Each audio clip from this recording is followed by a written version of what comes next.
La chute du sage, les derniers jours du roi Salomon. Un soleil pâle se lève sur Jérusalem tandis que le roi le plus sage de l'histoire d'Israël contemple les dernières heures de sa vie.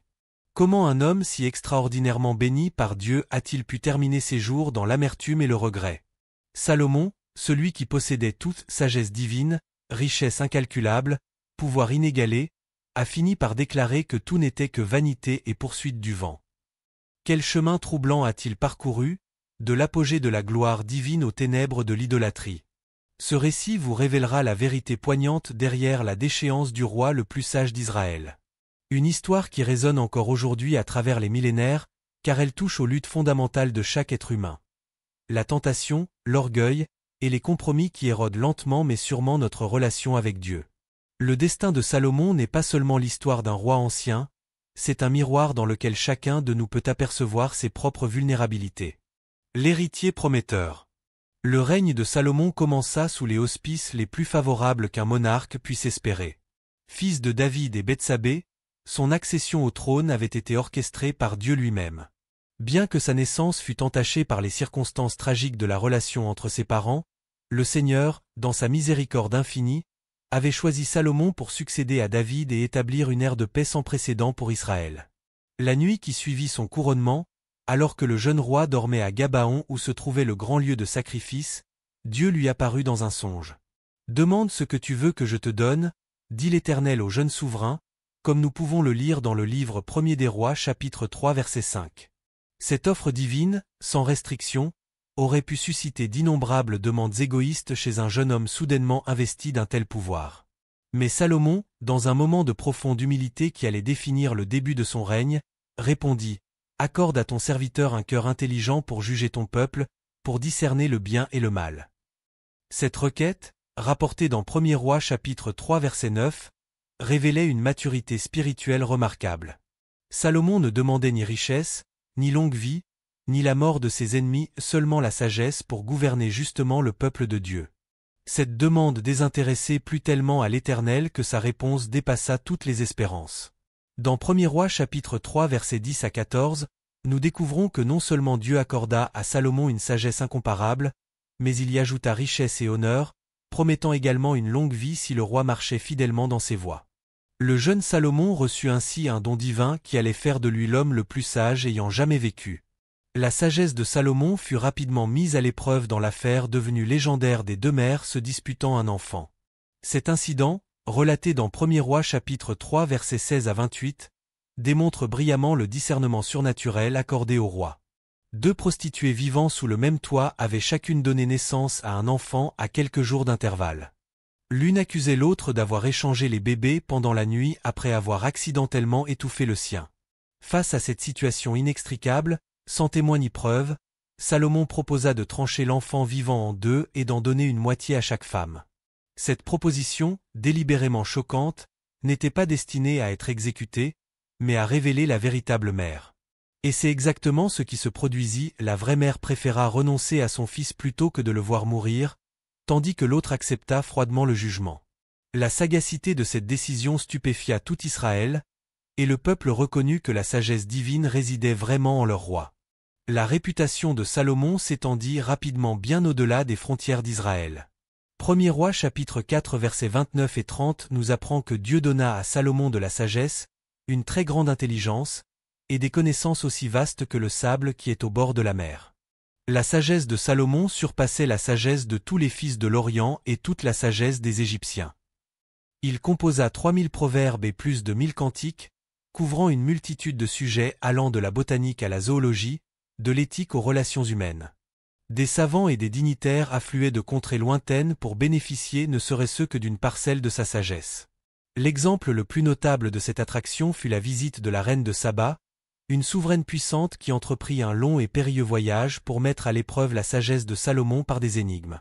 Après avoir observé sa cour, écouté sa sagesse et constaté son administration, elle déclara, comme rapporté dans 1er Roi chapitre 10 versets 6 et 7, « Ce qu'on m'a dit dans mon pays sur tes paroles et sur ta sagesse était donc vrai. Je ne le croyais pas, avant d'être venu et d'avoir vu de mes yeux. Et voici, on ne m'en avait pas dit la moitié. Tu as plus de sagesse et de prospérité que la renommée ne me l'avait fait connaître. » Cette reconnaissance internationale confirma que la bénédiction divine sur Salomon n'était pas seulement personnelle mais servait également à glorifier le Dieu d'Israël parmi les nations. L'ère de la splendeur. La réalisation la plus significative du règne de Salomon fut sans conteste la construction du temple à Jérusalem, accomplissant ainsi le vœu le plus cher de son père David. Pour cette entreprise sacrée, Salomon ne ménagea aucun effort ni dépense. Il mobilisa 30 000 ouvriers israélites et 150 000 tailleurs de pierre et porteurs. Les matériaux les plus précieux furent importés, du bois de cèdre et de cyprès du Liban, de l'or d'Ophir, des pierres de taille finement ciselées. Le temple, dont la construction est minutieusement décrite dans 1er Roi chapitre 6, était une merveille architecturale de son temps. Chaque détail avait été planifié avec une précision extrême selon les directives divines transmises à David. Les murs intérieurs étaient lambrissés de bois de cèdre puis recouverts d'or pur. Les 2 chérubins gardant l'arche d'alliance mesuraient chacun près de 5 mètres de hauteur et étaient entièrement recouverts d'or. Le sol, les portes, les ustensiles du culte tout reflétaient la magnificence que Salomon jugeait digne de la demeure de l'Éternel. Cette année furent nécessaires pour achever cette œuvre monumentale. Et lorsque vint le jour de la dédicace, décrit dans 1er Roi chapitre 8 versets 10 et 11, la gloire de l'Éternel remplit le temple sous forme d'une nuée, signe tangible de l'approbation divine. Ce moment représenta l'apogée spirituel du règne de Salomon. Debout devant l'autel, en présence de tout Israël rassemblé, le roi prononça une prière d'une profondeur théologique remarquable. Dans cette prière, rapportée dans 1er Roi chapitre 8 versets 22 à 53, Salomon reconnaît la grandeur incomparable de Dieu et implore sa présence continuelle parmi son peuple. Éternel, Dieu d'Israël, il n'y a point de Dieu semblable à toi, ni en haut dans les cieux, ni en bas sur la terre, s'exclame-t-il dans 1er Roi chapitre 8 verset 23. Cette prière témoigne de la compréhension profonde qu'avait alors Salomon de la nature de Dieu et de son alliance avec Israël. Il prie non seulement pour son peuple mais anticipe également un temps où les étrangers viendraient prier vers ce temple, préfigurant ainsi l'inclusion des nations dans le plan rédempteur de Dieu. Sous le règne de Salomon, Israël connut une prospérité sans précédent. Le royaume s'étendait de l'Euphrate jusqu'à la frontière égyptienne, englobant des territoires que même David n'avait pas entièrement contrôlés. 1er Roi chapitre 4 verset 25 nous offre une image idyllique de cette période. Juda et Israël habitaient en sécurité, chacun sous sa vigne et sous son figuier, depuis Dan jusqu'à Beersheba, pendant toute la vie de Salomon. L'administration du royaume témoignait de la sagesse organisationnelle du roi. Il divisa le pays en 12 districts administratifs, chacun responsable de pourvoir aux besoins de la maison royale pendant un mois de l'année. Cette structure permit une répartition équitable des charges et favorisa la cohésion nationale.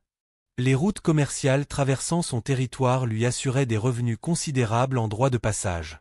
La richesse de Salomon atteignit des proportions légendaires. 1er Roi chapitre 10 verset 14 nous apprend que le poids de l'or qui arrivait à Salomon chaque année était de 666 talents, près de 23 tonnes selon les estimations modernes. Ses flottes commerciales, en partenariat avec Hiram de Tyr, revenaient tous les 3 ans chargées d'or, d'argent, d'ivoire, de singe et de paon, démontrant l'étendue de son influence commerciale. Le trône royal de Salomon illustre parfaitement cette opulence sans pareille. Décrit dans 1er Roi chapitre 10 versets 18 à 20, il était fait d'ivoire recouvert d'or pur. 6 marches y menaient, chacune flanquée de 12 lions sculptés symboles de majesté et de pouvoir. Ce trône, dont il ne s'est rien fait de pareil pour aucun royaume, incarnait la grandeur de son règne. L'abondance était telle que, selon 1er Roi chapitre 10 verset 21, tous les ustensiles du palais de la forêt du Liban étaient d'or pur. Rien n'était d'argent, on n'en faisait aucun cas du temps de Salomon. Cette phrase révélatrice montre à quel point les métaux précieux étaient devenus communs sous son règne. L'argent, si précieux en d'autres temps, était considéré comme ordinaire dans ce contexte d'opulence. Extraordinaire. Jérusalem devint le centre intellectuel et culturel du monde antique. Les arts florissaient, la littérature se développait, et les sciences progressaient sous le patronage royal. Les proverbes et cantiques composés par Salomon circulaient bien au-delà des frontières d'Israël, influençant la pensée des peuples voisins. Sa cour accueillait des émissaires des nations lointaines, venus non seulement pour des alliances politiques mais aussi pour s'imprégner de la sagesse israélite. Tout cela semblait confirmer les promesses divines. Le règne de Salomon paraissait être l'incarnation même de la bénédiction céleste sur la lignée davidique. Le temple rayonnait comme centre spirituel, la prospérité abondait, la paix régnait, et la sagesse divine guidait le roi. Qui aurait pu prédire que cette splendeur ne serait que temporaire et que les graines de la destruction avaient déjà commencé à germer dans le cœur même du roi? Les premières failles. Malgré la gloire apparente de son règne, des fissures commençaient à apparaître dans le fondement spirituel de Salomon. La première compromission significative vint de ses alliances politiques. Pour consolider son pouvoir et garantir la sécurité de son royaume, Salomon entreprit une intense campagne matrimoniale diplomatique, épousant des princesses des nations environnantes. Sa première alliance notable fut avec l'Égypte, scellée par son mariage avec la fille de Pharaon, un fait sans précédent dans l'histoire d'Israël. Cette union prestigieuse, mentionnée des Premiers Rois chapitre 3 verset 1, marquait une rupture subtile mais significative avec les directives divines. Dieu avait expressément mis en garde Israël contre les mariages avec des étrangères, non par discrimination ethnique, mais parce que ces unions risquaient d'introduire l'idolâtrie en Israël. Dans Deutéronome chapitre 7 versets 3 et 4, l'avertissement était clair. Tu ne contracteras point de mariage avec ces peuples, tu ne donneras point tes filles à leurs fils, et tu ne prendras point leurs filles pour tes fils, car ils détourneraient de moi tes fils, qui serviraient d'autres dieux. Au début, Salomon semblait gérer prudemment cette situation. Premier Roi chapitre 3 verset 2 nous informe qu'il aimait l'Éternel, et suivait les coutumes de David, son père. Il maintint une séparation entre ses pratiques religieuses personnelles et celles de ses épouses étrangères. Il construisit même un palais séparé pour la fille de Pharaon, reconnaissant implicitement l'incompatibilité entre sa présence et la sainteté du culte israélite. Cependant, ce qui commença comme une exception politique devint progressivement une norme. Une alliance en entraînant une autre, le harem royal s'agrandit de façon exponentielle. Premier Roi chapitre 11 versets 1 à 3 nous révèle l'ampleur stupéfiante de cette dérive. Le roi Salomon aima beaucoup de femmes étrangères, outre la fille de Pharaon, des Moabites, des Ammonites, des Édomites, des Sidoniennes, des Hittites. Il eut 700 princesses pour femmes et 300 concubines. Cette multiplication des épouses présentait un double problème. D'abord, elle contrevenait directement à l'instruction divine concernant les rois d'Israël. Deutéronome chapitre 17 verset 17 stipulait clairement « Le roi n'aura pas un grand nombre de femmes, afin que son cœur ne se détourne point. » Ensuite, ces femmes venaient avec leurs propres traditions religieuses et leur divinité nationale, créant un environnement de pluralisme religieux au sein même du palais royal. Parallèlement à cette dérive matrimoniale, Salomon développa un goût prononcé pour le luxe et l'ostentation. La simplicité qui avait caractérisé les débuts de la monarchie israélite sous Saül et même sous David céda la place à une opulence parfois excessive. Les descriptions de sa cour dans Premier Roi chapitres 4 et 10 révèlent une consommation quotidienne massive. 30 corps de fleurs de farine, 60 corps de farine, 10 béhuves gras, 20 béhuves de pâturage, 100 moutons, sans compter les cerfs, gazelles et volailles. Pour maintenir ce train de vie somptueux et financer ses projets architecturaux ambitieux, Salomon imposa progressivement un joug plus lourd sur le peuple d'Israël. Premier Roi chapitre 5 nous apprend qu'il institua un système de travail forcé, mobilisant régulièrement 30 000 hommes pour les travaux au Liban. Bien que cette corvée fût organisée par roulement, avec un mois de service pour 2 mois à la maison, elle représentait néanmoins une charge significative pour une population habituée à plus de liberté. De plus, les projets de construction ne se limitèrent pas au temple et au palais royal. Salomon fortifia plusieurs villes stratégiques, construisit des entrepôts et des écuries monumentales pour ses milliers de chevaux et chars.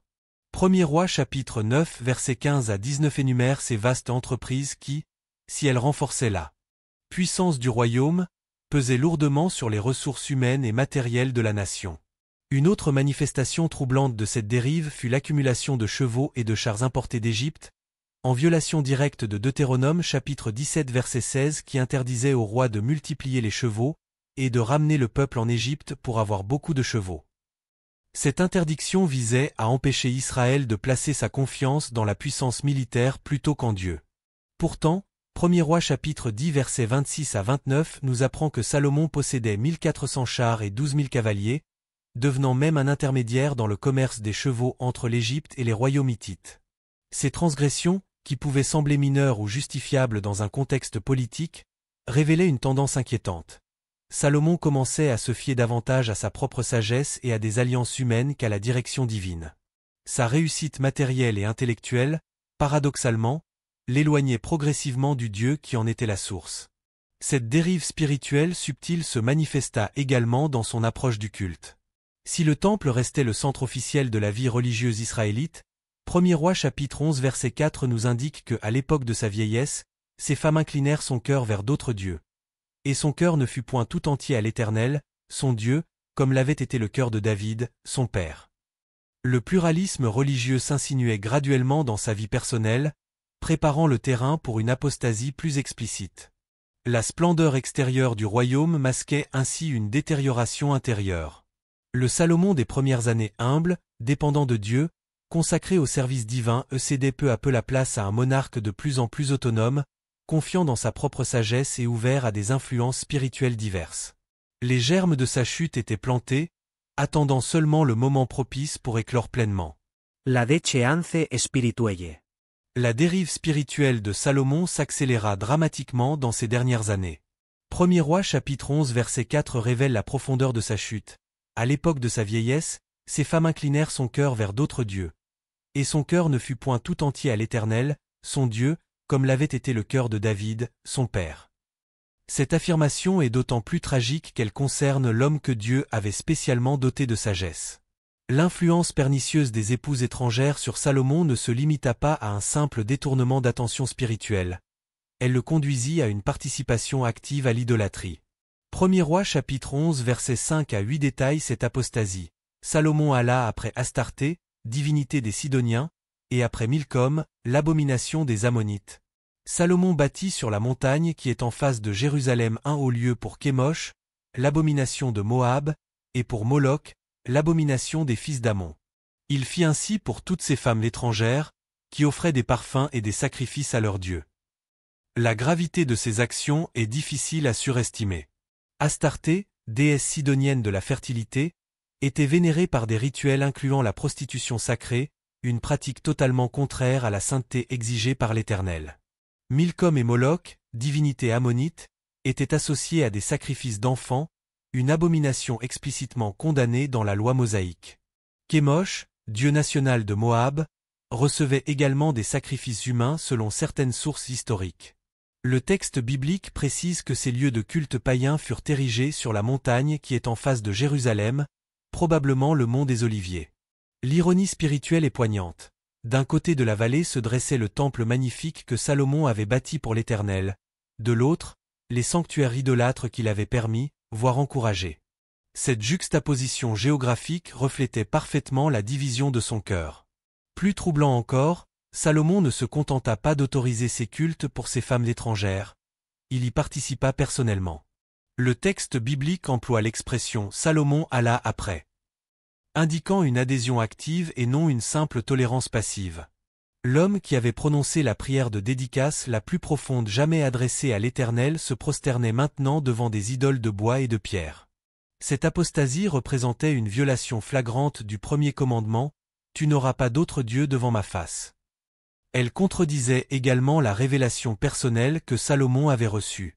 Dieu lui était apparu 2 fois d'abord à Gabaon où il lui avait accordé la sagesse, puis après la dédicace du temple où il l'avait averti des conséquences de l'infidélité. Ces expériences directes avec le divin rendaient sa défection d'autant plus inexplicable et inexcusable. Les pratiques idolâtres de Salomon n'étaient pas de simples erreurs théologiques, elles entraînaient des conséquences morales et sociales dévastatrices.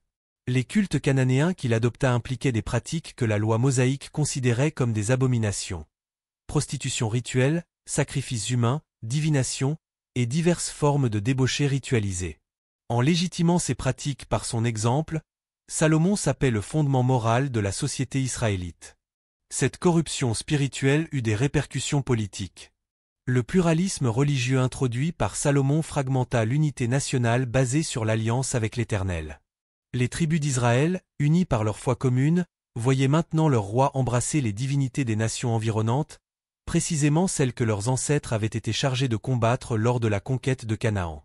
La déchéance spirituelle de Salomon illustre un schéma récurrent dans l'histoire humaine. La prospérité matérielle conduit souvent à l'indépendance spirituelle. L'homme béni par Dieu finit par croire qu'il n'a plus besoin de Dieu. Sa sagesse exceptionnelle devint paradoxalement un piège, le conduisant à faire confiance à son propre jugement plutôt qu'aux directives divines explicites.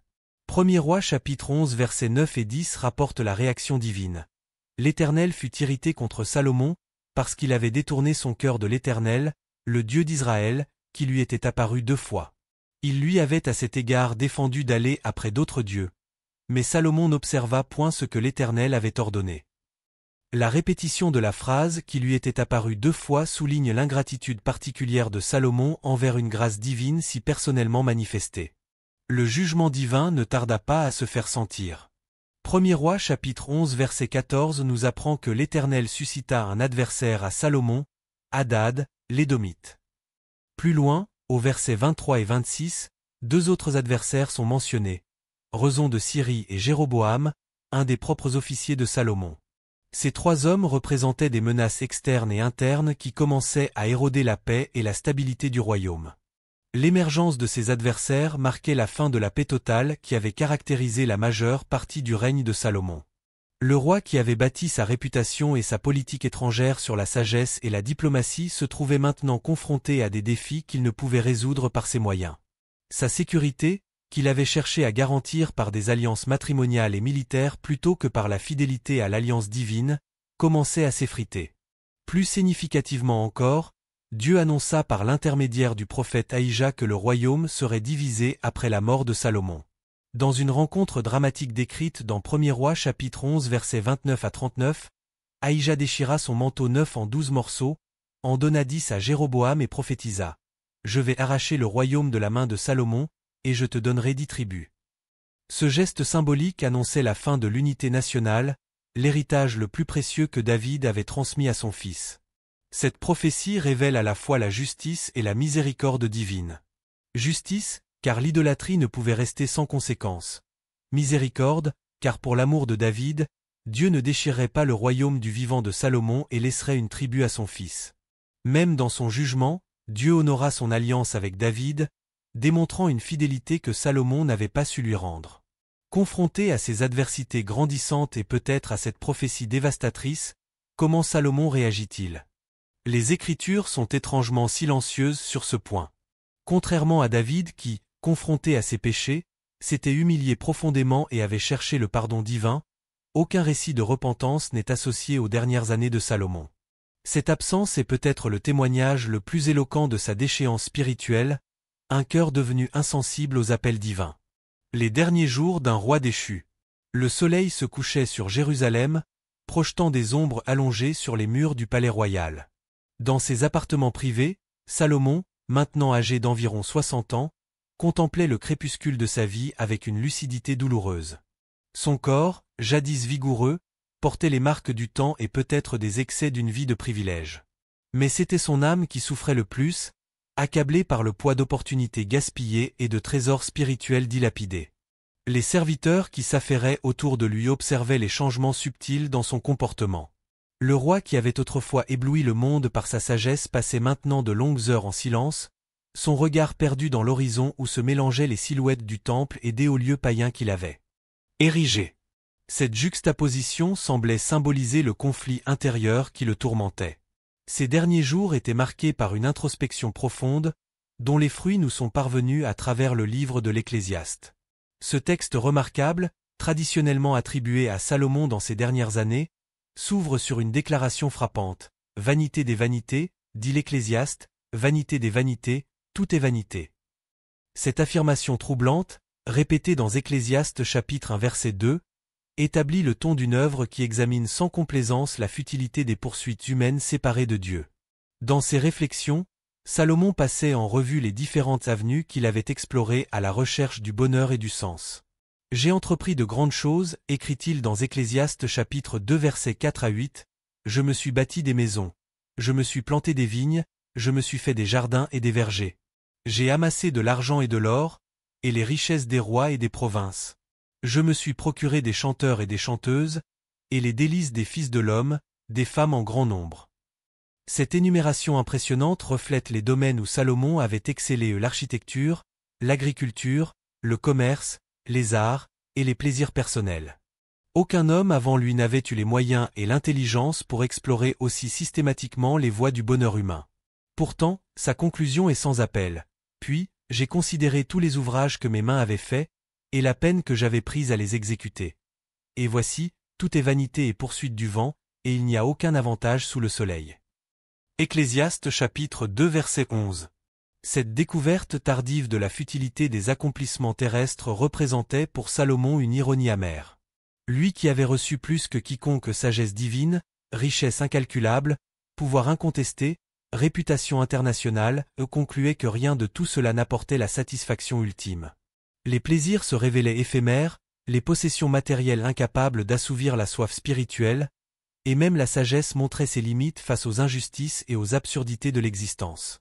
Dans Ecclésiaste chapitre 2 verset 17, Salomon exprime un désespoir profond. « Et j'ai haï la vie, car ce qui se fait sous le soleil m'a déplu, car tout est vanité et poursuite du vent. » Ces mots traduisent non seulement une désillusion intellectuelle, mais une véritable souffrance existentielle. Le roi qui avait tout vécu se trouvait confronté au vide de l'existence sans une relation authentique avec le Créateur. Particulièrement poignantes sont ses réflexions sur la sagesse elle-même. Dans Ecclésiaste chapitre 1 verset 18, il observe qu'avec beaucoup de sagesse on a beaucoup de chagrin, et celui qui augmente sa science augmente sa douleur. Cette remarque révèle la lucidité douloureuse de Salomon, sa grande intelligence lui permettait de voir plus clairement que d'autres la vanité de l'existence humaine, intensifiant ainsi sa souffrance. Allongé sur son lit royal, entouré de richesses mais spirituellement appauvri, Salomon méditait sur l'ironie de son parcours. Son père David, malgré ses erreurs graves, avait maintenu une relation vivante avec Dieu jusqu'à la fin, composant des psaumes d'une profonde dévotion même dans sa vieillesse. Salomon, en revanche, avait commencé avec une dévotion exemplaire mais s'était progressivement éloigné de la source de sa bénédiction. Se tournant vers la fenêtre qui donnait sur le temple qu'il avait construit avec tant de soin, Salomon se rappelait la prière de dédicace qu'il avait prononcée plusieurs décennies auparavant. Il avait alors saisi la grandeur transcendante de l'Éternel, reconnaissant que les cieux, et les cieux des cieux ne peuvent te contenir, combien moins cette maison que j'ai bâtie.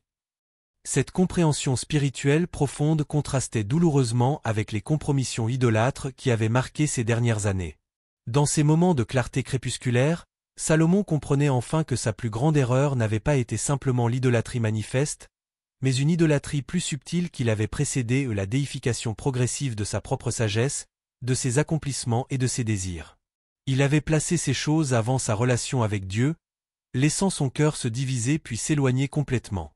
Les derniers écrits de Salomon suggèrent cependant qu'une forme de retour spirituel s'opéra dans ses ultimes moments. La conclusion de l'Ecclésiaste offre une synthèse qui tranche avec le pessimisme dominant du livre. Écoutons la fin du discours. Crains Dieu et observe ses commandements. C'est là ce que doit faire tout homme. Car Dieu amènera toute œuvre en jugement, au sujet de tout ce qui est caché, soit bien, soit mal. Ecclésiaste chapitre 12 versets 13 et 14. Cette affirmation finale représente peut-être la dernière sagesse de Salomon, le fruit amer mais précieux de son parcours. Après avoir exploré toutes les voies possibles du bonheur humain et les avoir trouvées insuffisantes, il revenait à la vérité fondamentale qu'il avait négligée. La crainte de l'Éternel est le commencement de la sagesse, et l'obéissance à ses commandements est la seule voie vers une vie significative. Tandis que la nuit enveloppait Jérusalem, Salomon sentait sa propre existence s'éteindre doucement. Ses yeux fatigués se posèrent une dernière fois sur les parchemins contenant ses dernières réflexions, non plus les proverbes confiants de sa jeunesse, mais les méditations sobres d'un homme qui avait appris ses leçons les plus importantes à travers l'échec et la désillusion. 1er Roi chapitre 11 verset 43 relate sobrement la fin de son règne.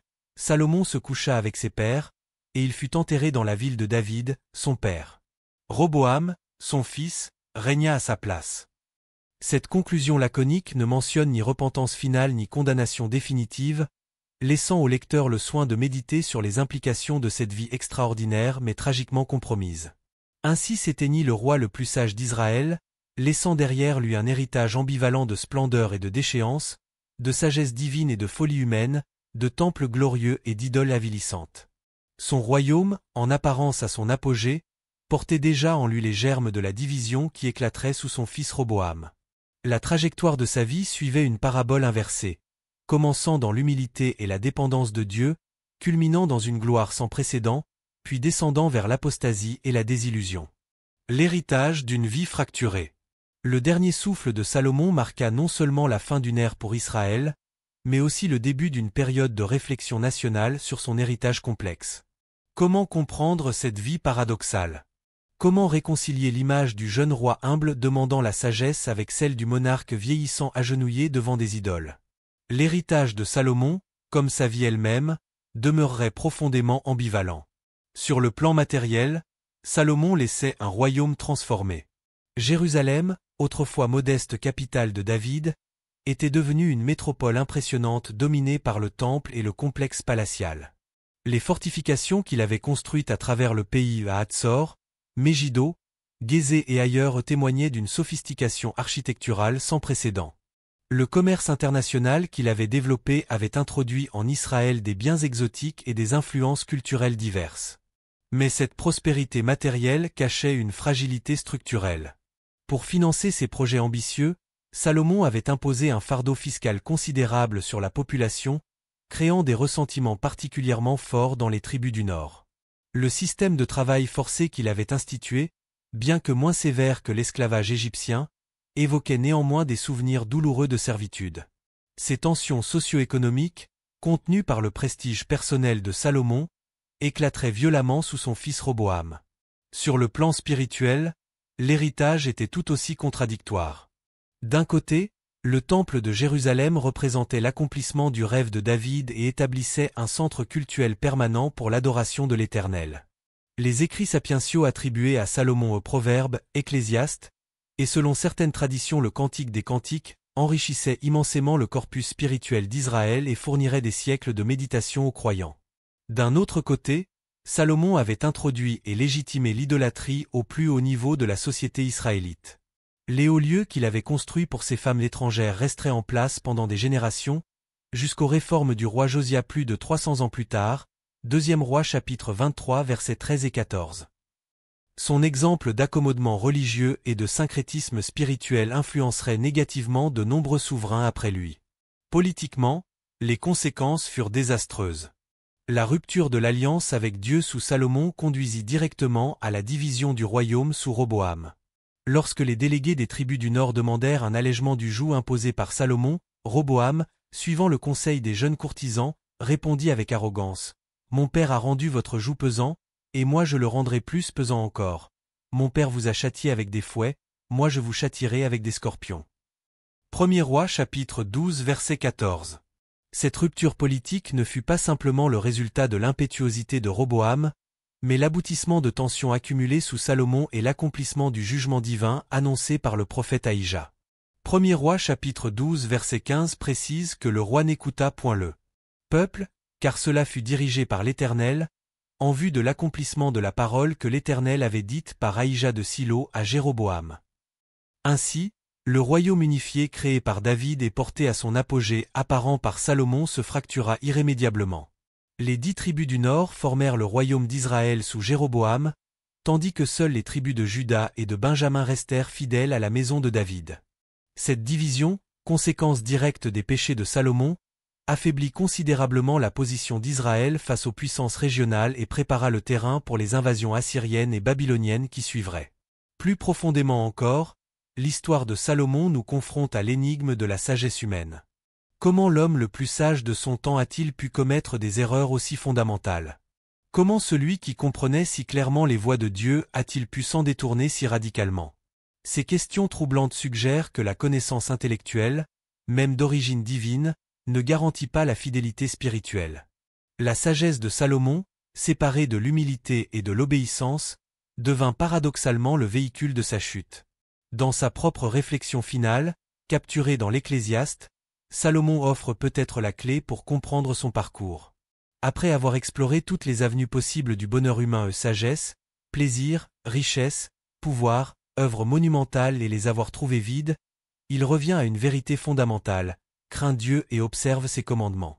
C'est là ce que doit faire tout homme.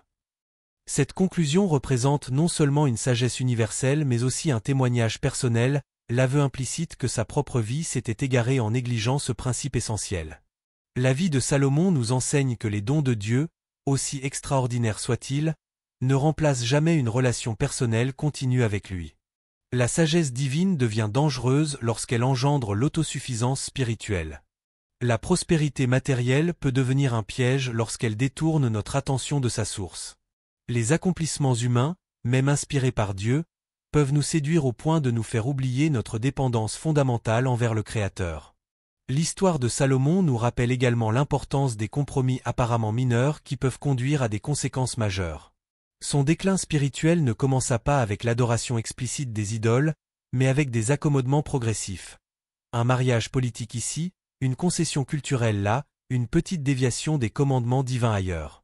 Ces compromis initiaux, peut-être justifiés par la raison d'État ou la sagesse pratique, creusèrent le lit d'un fleuve de désobéissance qui finit par emporter sa fidélité. Écho contemporain et conclusion. L'histoire de Salomon résonne avec une pertinence troublante pour notre époque. Dans un monde qui valorise l'intelligence, le succès matériel et l'influence, sa vie nous offre un avertissement solennel contre les dangers de la dissociation entre connaissance et fidélité, entre réussite externe et intégrité interne. Combien de leaders brillants dans les sphères religieuses, politiques, académiques ou commerciales avons-nous vu tomber malgré leurs dons exceptionnels? Comme Salomon, ils commencent souvent avec une vision claire et des principes solides, mais les compromis graduels érodent leur fondement moral jusqu'à ce qu'ils se retrouvent loin de leur point de départ, étonnés de leur propre dérive spirituelle.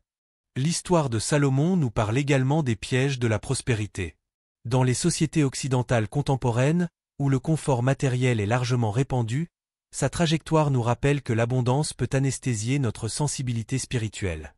Comme l'a observé Salomon lui-même dans Proverbes chapitre 30 versets 8 et 9, « Ne me donne ni pauvreté, ni richesse, de peur que, dans l'abondance, je ne te renie et ne dise, qui est l'Éternel ?» Cette prière prophétique anticipait sa propre déchéance. La pluralité religieuse qui caractérisa les dernières années de Salomon trouve un écho dans le relativisme spirituel de notre époque. Son accommodation progressive aux divinités étrangères ressemble étrangement à la tendance contemporaine à diluer les convictions religieuses au nom de la tolérance ou de l'inclusion. Sans rejeter le respect dû à toutes les croyances, l'histoire de Salomon nous rappelle que certains compromis spirituels conduisent inexorablement à la dissolution de notre propre identité de foi. Le parcours de Salomon nous confronte également à la question des conséquences transgénérationnelles de nos choix. Ces décisions n'affectèrent pas seulement sa propre vie spirituelle mais déterminèrent le destin de son royaume pour des siècles. Dans un monde obsédé par la gratification immédiate, son histoire nous rappelle que nos actions présentes façonnent le monde que nous léguons à nos enfants et aux générations futures. Peut-être la leçon la plus profonde de la vie de Salomon concerne-t-elle la nature même de la sagesse. Dans notre culture qui idolâtre l'intellect et l'expertise, il nous rappelle que la vraie sagesse ne se mesure pas à l'accumulation de connaissances ou à la brillance intellectuelle, mais à la capacité de vivre en harmonie avec les principes fondamentaux de l'existence. Comme il l'a finalement reconnu, la crainte de Dieu, une révérence respectueuse envers le Créateur qui se manifeste par l'obéissance à ses voies, constitue le commencement et la fin de toute sagesse authentique. En relisant l'histoire de Salomon, nous sommes invités à examiner nos propres vies. Où plaçons-nous notre confiance ?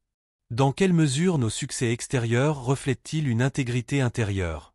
Quels compromis apparemment mineurs risquent de nous conduire loin de nos valeurs fondamentales ? Comment utilisons-nous les dons que Dieu nous a confiés, intelligence, ressources, influence pour son service ou pour notre propre glorification ? La dernière réflexion de Salomon dans l'Ecclésiaste nous offre un cadre pour cette introspection. Car Dieu amènera toute œuvre en jugement, au sujet de tout ce qui est caché, soit bien, soit mal. Cette perspective de responsabilité ultime nous invite à vivre consciemment, en reconnaissant que nos choix quotidiens s'inscrivent dans une trame plus large qui sera un jour pleinement révélée. L'histoire de Salomon est à la fois un avertissement et une promesse. Avertissement contre les dangers de l'autosuffisance spirituelle et des compromis progressifs.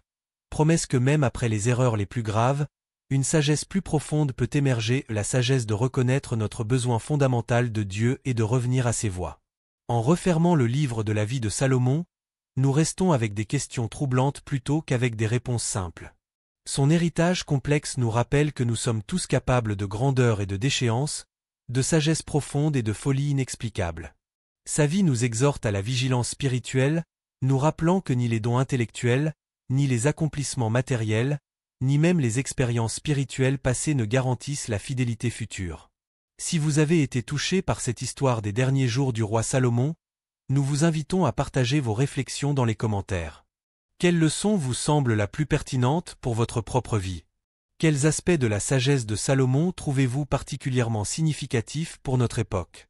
Votre participation enrichit notre communauté et approfondit notre compréhension collective de ces récits anciens mais toujours vivants. N'oubliez pas de vous abonner à notre chaîne Histoire biblique pour découvrir d'autres récits prophétiques, des analyses approfondies des personnages bibliques et des leçons intemporelles tirées des Écritures. Merci sincèrement d'avoir partagé ce moment de réflexion sur l'une des vies les plus fascinantes et instructives de l'histoire biblique.